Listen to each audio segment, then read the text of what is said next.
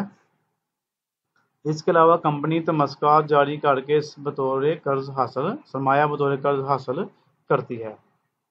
اس کے بعد جی private limited company کی تعریف کریں۔ کمپنی آرڈیننس 1984 کے مطابق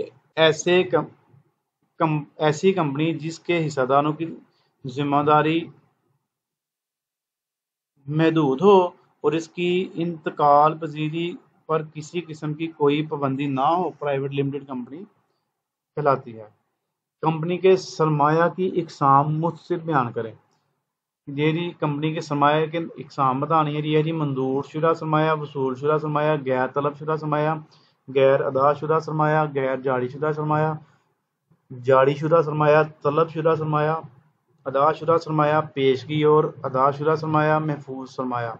یہ اقسام کمپنی آرڈیننس 1984 کے تحت بیان کی گئی ہیں۔ اس کے بعد کمپنی کے محفوظ سرمایہ سے کیا مراد ہے؟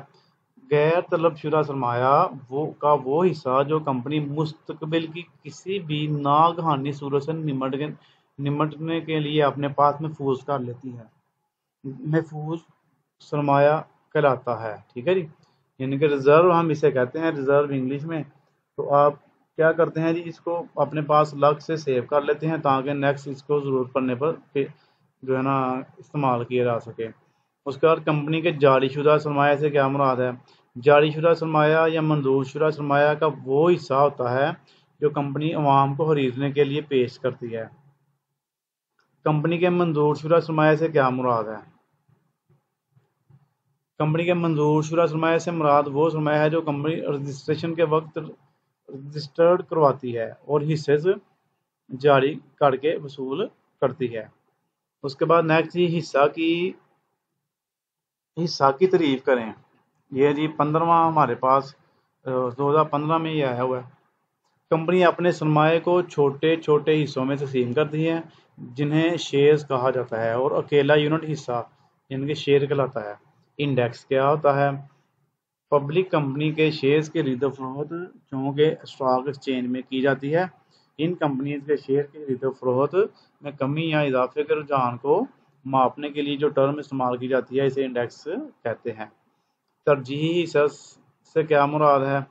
یہ ایسے حصص ہیں جن کے مالکان کو کمپنی کے منافع میں تقسیم کے وقت دوسرے حصہ دار پر ترجیح دی جائے اور کمپنی کے خاتمہ پر ان کی سرمایہ کی ادائیگی پر دوسرے حصہ دار پر ترجیح دی جائے۔ اس کے بعد اجتماعی ترجیحی حصے سے کیا مراد ہے؟